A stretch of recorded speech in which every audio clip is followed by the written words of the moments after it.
बिस्मिल्लाहिर्रहमानिर्रहीम। खातिन हज़रात, मैं हूँ अख्तर अब्बास और आप सबको मेरा सलाम पहुँचे। पहले तो आइडिया पर्ट वालों को शुक्रिया, ये गुल अहमद वालों का है जिन्होंने ये खूबसूरत सी शर्ट बनाई और भेजी।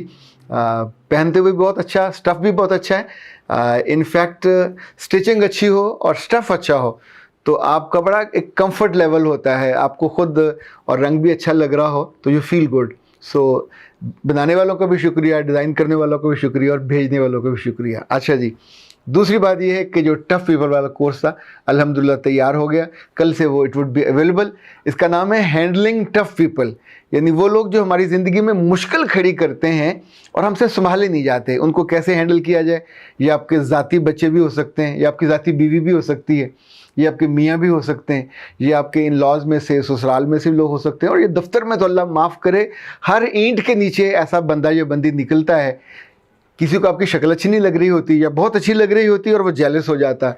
किसी को आपके काम से प्रॉब्लम होता है कि ये तो आगे निकल जाएगी या आगे निकल जाएगा। किसी को आपके ताल्लुकात से प्रॉब्लम होता है तो आपके लिए वो ऐसी दीवारें खड़ी करते हैं साजिशों की और घटिया जुमलों की, और उनके मन में होता है कि इनके लिए इन्हें टफ टाइम दिया जाए। भरी मीटिंग में कुछ ऐसी बात कह देंगे कि जहां आपके लिए एम्बेरसमेंट खड़ी हो जाए, आपको ज़्यादा असाइनमेंट मिलने लग जाएंगी।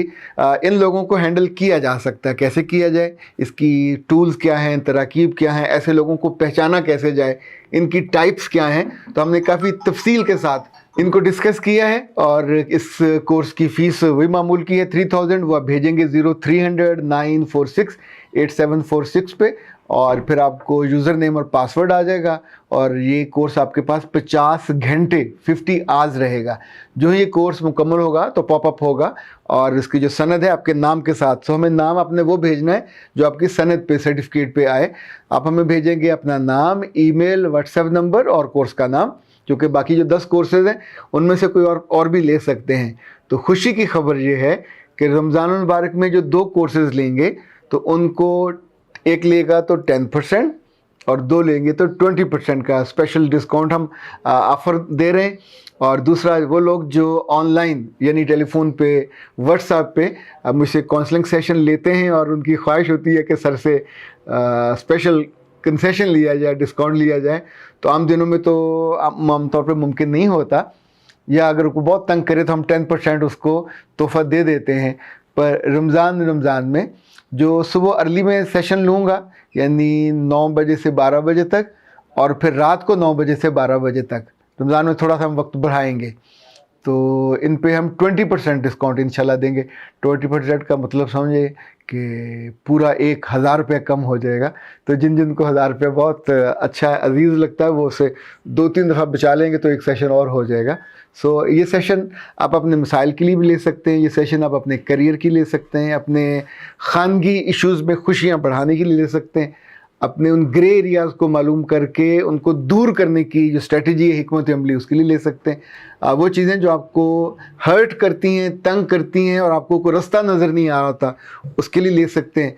और ख़ास तौर पे अगर कहीं ज़िंदगी में गलती हो गई हो, कोताही हो गई हो और आपके दिल पे उसका बहुत बोझ हो, तकलीफ़ बहुत होती है, इंसान उस बोझ को लेके आगे चल नहीं पाता, तो मेरी सजेशन ये होती है कि कभी अपने करीबी दोस्तों से, घर वालों से, और खुदा ना खास्ता यानी सर पे मुसीबत भी पड़ जाए, दफ्तर में किसी बंदे या बंदी से इसका ज़िक्र मत कीजिए, जो कि ये हमेशा आपकी लुटिया डुबो देते हैं, ये हमेशा आपको रुस्वा कर देते हैं और उनसे बात वो रखी नहीं जाती और परेशानी आपके लिए ज़ाहिर है फिर दुगनी तिगनी इतनी बढ़ जाती है कि आपको वो जगह छोड़नी पड़ती है। अच्छा जी, अब आते हैं आज के मौजू की तरफ।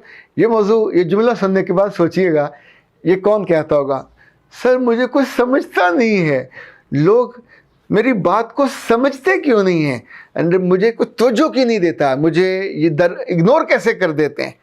मैं बहुत सेंसिटिव हूँ, मेरी सेंसिटिविटी का आलम ये है कि मैं तवज्जो चाहती हूँ, मैं हर लम्हे इम्पॉर्टेंट होना चाहती हूँ।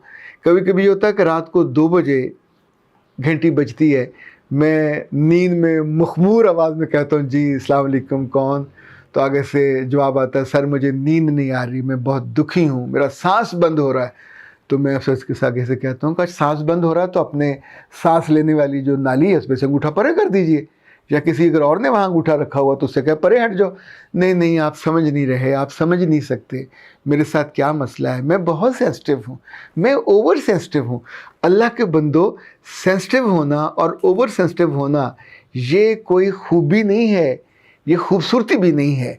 मैं अगर आपको आसान समझाऊं, शायद आपको समझ आ जाए, तो सारी उम्र ये लफ्ज़ आपके मुंह से दोबारा ना निकले। देखिए, ज़िंदगी में जब हम खेती बाड़ी या गार्डनिंग करते हैं तो 3 तरह की चीज़ें होती हैं। एक बेल होती है, और बेल बेचारी कभी खुद से खड़ी नहीं हो सकती, उसे हमेशा सहारा चाहिए होता है। छोटा सा आप कोई स्टिक साथ लगाइए, कोई डंडा साथ खड़ा कीजिए, या धागा बांधिए, या स्टील का, या कोई ये जो होता है बांस, वो उसका सहारा लेके वो दीवार पे चढ़ेगी। फिर अगर फूलों वाली है, या ये जो संगार होती है वो है, या अंगूर की भी है, तो फिर वो ऐसे जगह अपनी लेगी, उसकी कमर नहीं होती। अच्छा, दूसरा दरख्त होता है, खूबसूरत लगता है, सायेदार भी हो सकता है, वैसे अच्छा भी लग सकता है। पर तीसरा फलदार दरख्त होता है। फलदार दरख्त की हमेशा कमर मजबूत होती है। आम हो, हमेशा आप उसके टहनों को देखेंगे, जिस पे बड़े जैसे जैसे फल लगते हैं उतना ही वो मजबूत होता है। अच्छा, जिस दरख्त के फल छोटे छोटे होते हैं, लाइक आड़ू हो, या ये जो होती है अंजीर हो, तो इनकी शाखें होती हैं, ये दरख्त उस तरह नहीं बन पाते। तो जितना बड़ा फल उतनी मजबूत बुनियाद। अब तय आपने करना है कि आपकी ज़ात क्या है, फलदार दरख्त है या बेल है। बेल को जब चाहे लोग काट देते, बेल के नीचे कभी तो सांप भी सरसराते हैं। बेल हमेशा जगह घेरती है, और अगर औरतों में ये वस्फ बढ़ जाए, ये खूबी खराबी बन के बढ़ जाए कि आपको हर लम्हे एक सहारा चाहिए। घर में हो, हाय आई एम ओवर सेंसिटिव, अब्बा ने ये बात क्यों कह दी, अम्मा ने ये बात क्यों कह दी, चूंकि अम्मा ने कहा था या अब्बा ने कहा था, तो कमरे में बंद होकर अंदर कुंडी लगा दी, मैंने खाना नहीं खाना, अब्बा ने ये क्यों कहा, मेरा दिल दुखा, आई एम वेरी सेंसिटिव। उन्हें पता नहीं था, अब्बा और अम्मा तुम्हारे मुलाजिम थोड़ी हैं, उन्होंने जो बात कहनी थी, उन्हें फील हुआ कि तुम्हारे अंदर ये गैप है, उन्होंने कह दिया। ये जितनी ओवर सेंसिटिव बच्चियाँ हैं, जब ये प्रोफेशनल इदारों में जाती हैं या यूनिवर्सिटियों में जाती हैं, बच्चों का भी मामला ये है, जब वे ग्रुप में बैठती हैं तो ग्रुप स्टडी बेसिकली एक ढकोसला है, इट्स अ स्मोक स्क्रीन। आपस में बैठ के गपशप का एक ये चैनल होता है, लेकिन हम घर वालों को यही बताते हैं कि हम ग्रुप स्टडी करते हैं। ग्रुप स्टडी में एक लड़का किसी दूसरी को तवज्जो दे दे तो जिसकी जान निकलेगी, पढ़ाई ख़त्म।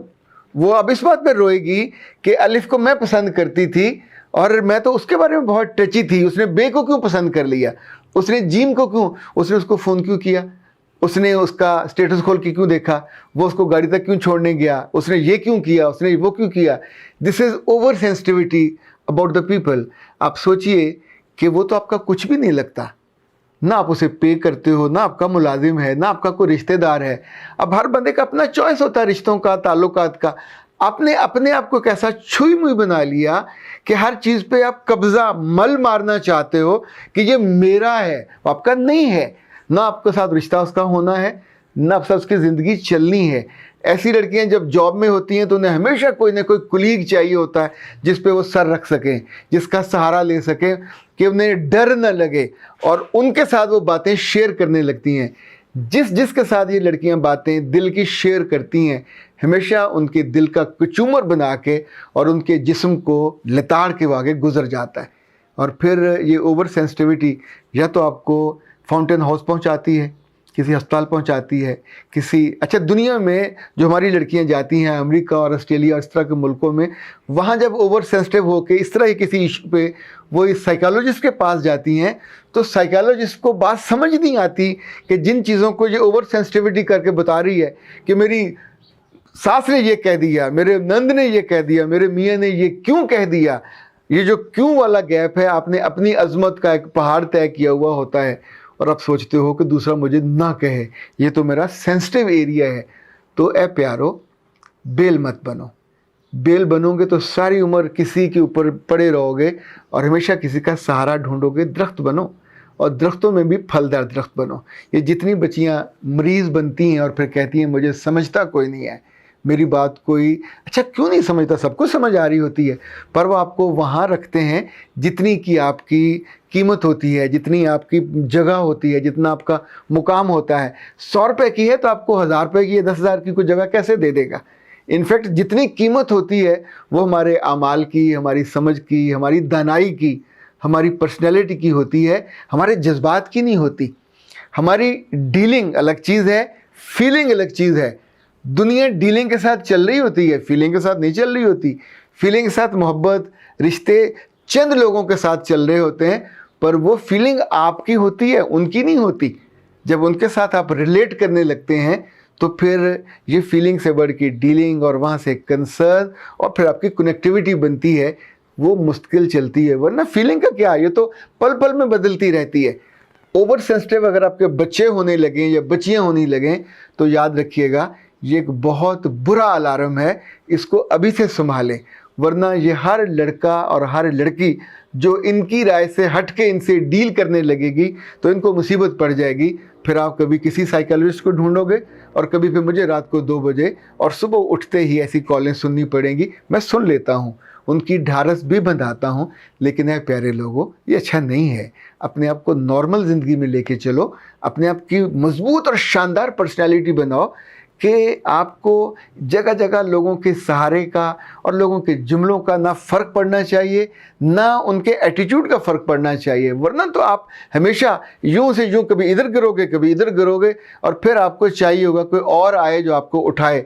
जो उठाएगा वो भी तो कुछ सहारा देने के बाद फिर आपको छोड़ देगा, फिर कहीं गिरोगे। तो ये हमेशा गिरने और गिरते पड़ने से बेहतर है मजबूती के साथ फलदार दरख्त बनो। अपना मज़ा हो, अपना टेस्ट हो, अपना साया हो, अपने पत्ते हों और अपनी ताकत हो। सलामत रहिए। अख्तर अब्बास को इजाज़त दीजिए। अस्सलाम वालेकुम।